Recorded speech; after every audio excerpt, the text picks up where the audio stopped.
Hey there, Parker Reed here, and welcome to PR Media, your home for everything movies and music through my eyes. And today we have a review of the 4K Ultra HD Blu-ray edition of Spider-Man 2.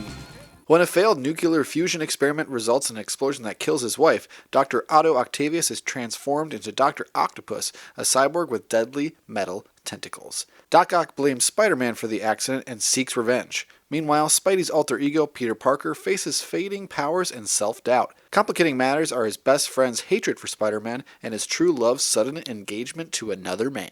Going into this review, I've seen Spider-Man 2 a bunch of times growing up. It is my personal favorite Spider-Man movie and remains a true superhero classic to this day. This movie has it all. It's relationship drama, great actions, a compelling villain, and as Spider-Man we can really latch onto because he's struggling and getting his ass kicked basically this entire movie. It resonates beyond a typical action superhero movie, and it's one I still enjoy very much, so I would recommend you watch the movie, but would I recommend you watch the 4K transfer?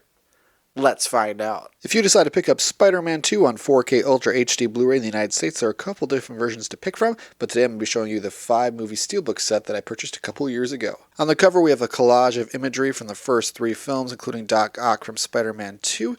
On the back is a continuation of that artwork. Here is all of that artwork together. And on the inside we have imagery of Tobey Maguire's Spider-Man suit on the inside artwork. Then we have stacked discs on both the left and the right of the movies, and god damn, let's stop with the stacking of the discs. Come on, Sony. For visuals on Spider-Man 2, we have native 4K, and this is in widescreen, so you will have black bars at the top and the bottom, and this is head and shoulders above the original Spider-Man transfer, in my opinion. On the original Spider-Man, there's a lot of grain and it's muddy, but this, even though it's widescreen instead of full screen, it does have a lot more detail. The HDR here is working overtime, and the entire presentation just comes together a little bit better. Sure, there's some questionable CGI, but overall, it's a good-looking transfer, albeit it's not the most detailed I've ever seen in the world. There's a lot of grain and the detail is alright. It's just not a reference quality disc, but it is a solid transfer of this movie. For audio on Spider-Man 2, we have Dolby Atmos, and it's fantastic. This Dolby Atmos track shines once again.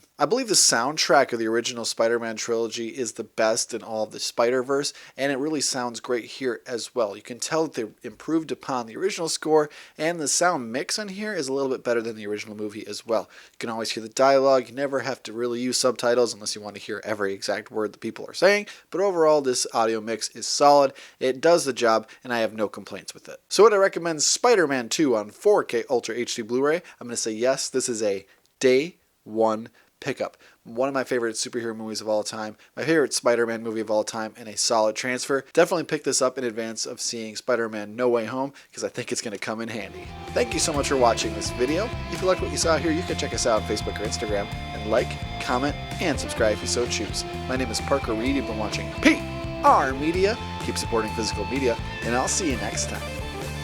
Thanks, guys.